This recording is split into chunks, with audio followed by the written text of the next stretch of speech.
పోలవరం జిల్లా రంపచోడవరం నియోజకవర్గం గంగవరం, గోకవరం, రాజానగరం మండలాల్లో రైతులు దాల్వ పంటకు నీరందకపోవడంతో తీవ్ర అవస్థలు పడుతున్నారు. ఈ నేపథ్యంలో సూరంపాలెం రిజర్వాయర్ నుండి దాల్వా పంటకు నీరందిస్తే పంట ఆశాజనకంగా వస్తుందని ఆ ప్రాంత రైతులు ఆశాభావం వ్యక్తం చేస్తున్నారు. వెంటనే రిజర్వాయర్ అధికారులు దాల్వ పంటకు నీరు అందించాలని గిరిజన రైతులు కోరుతున్నారు.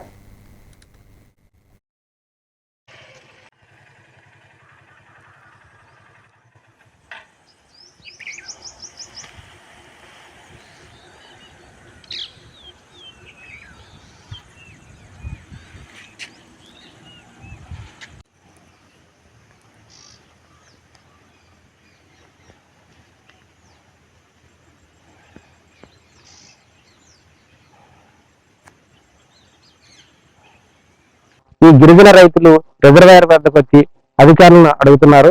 ఈ విషయంపై ఏవన్ టీవీ ప్రతినిధి గిరిజన రైతుల్ని కలిసినప్పుడు వారి ఆవేదన ఏ విధంగా ఉన్నది అనేది మనం తెలుసుకునే ప్రయత్నం చేద్దాం. నమస్తే అండి, నా కృష్ణ.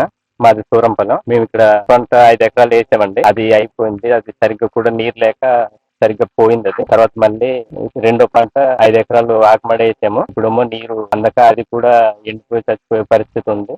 దానికనేసి అధికారులు ఈసారైనా నీరు కొంచెం వదిలితే అంతేనా చేసుకొస్తుందాం అనేసి ఆశిస్తున్నామండి. అంటే నీరు వదులుతలేదండి. ఆ చైర్మన్ గారు రాము గారికి కూడా ఫోన్ చేసి అడుగుతుంటే ఆయన అమ్మని చేతనాలే అధికారులు వదులుతలేదా అని చెప్పొస్తున్నారండి. అవి నీరు ఇస్తారమో ఆగిపోయి ఎదురుతున్నాం సార్.